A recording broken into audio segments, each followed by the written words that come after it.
Media अपा मुझे Rajendra Prasad media संयोजक ब्रह्मपुर विधानसभा बीजेपी कौन कहना चाहूँ तार आप सब जानते दीर्घ 25 वर्ष है बीजेडी सरकार कौन कौन करनी से आप जानते खाली राज्य सरकार बरपुर दुर्नीति लिप्त होती जमी दुर्नीति खनि दुर्नीति नारी निर्यातना ये सब भरपूर होम चलती आउ डिमड पिटी आम सब उन्नति करुचु विकास करुचु विकास नार कौन जानी ना मात्र विकास करुचु बारंबार बारंबार डिमड पिटुं आम ओडिशा जिते बण संपद अच्छी जंगल अच्छी ना जलसेचन व्यवस्था सब प्रकार व्यवस्था थी भी किसी आमर ये शिल्प किसी हो पारनी सब जिन थी भी किसी शिल्प नहीं यही तुलन में आम देखुं आंध्र अच्छी राजस्थान अच्छी गुजरात अच्छी सब जिन जो पानी व्यवस्था ना जोटे सब जिन खनिर व्यवस्था नहीं से जिन सब सेपटे सब उन्नति जाऊँगी डेवलपमेंट जाऊँगी मात्र ओडिशा किसी डेवलपमेंट नहीं आप आम जानते गंजाम जिले सब अधिक दादन श्रमिक गुजरात काम कर हैदराबाद चाकरी काम कर पुणे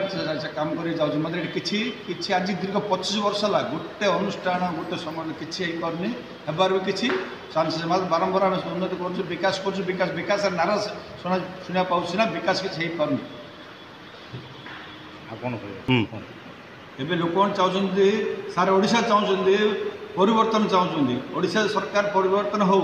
नुआ सरकार आसू से सरकार से परिवर्तन लोक जी चाहते समस्त आम भी चाहूँ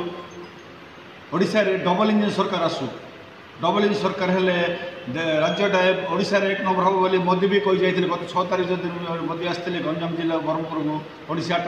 विराट समावेश होता से मोदी भी कहते आसंता 10 तारीख दिन आमर नुआ सरकार गढ़ा जाऊँगी से उद्देश्य नुआ सरकार डबल इंजन सरकार आम ओडिशा आहुरी उन्नति हम बहुत इंडस्ट्री आसो बहुत शिल्प प्रतिष्ठा हम बहुत रोजगार हम युवक मैंने बहुत रोजगार पाइबे नारी नारी निर्यातना कम जलसेचन व्यवस्था भल रंगल सब परिवेश भल सब सब जिन उन्नति आम लगिचु ब्रह्मपुर में केत वर्ष आम लोक डिमांड थिला ब्रह्मपुर एयरपोर्ट में आज पर्यटन एयरपोर्ट हो पारनी दीर्घ 25 वर्ष है डिमांड अच्छे किसी एयरपोर्ट होबार नहीं मात्र आम भी कहूँ सरकार समान जगह दौना सब जो जो पाराफानिया अच्छी से पाराफानिया सहयोग न कर आज पर्यटन ब्रह्मपुर 25 वर्ष है एयरपोर्ट हो पारना आम तो आप सहयोग मीडिया सहयोग ओडिशा परिवर्तन हो नुआ सरकार आसू नुआ विकास हो ये कहूँ।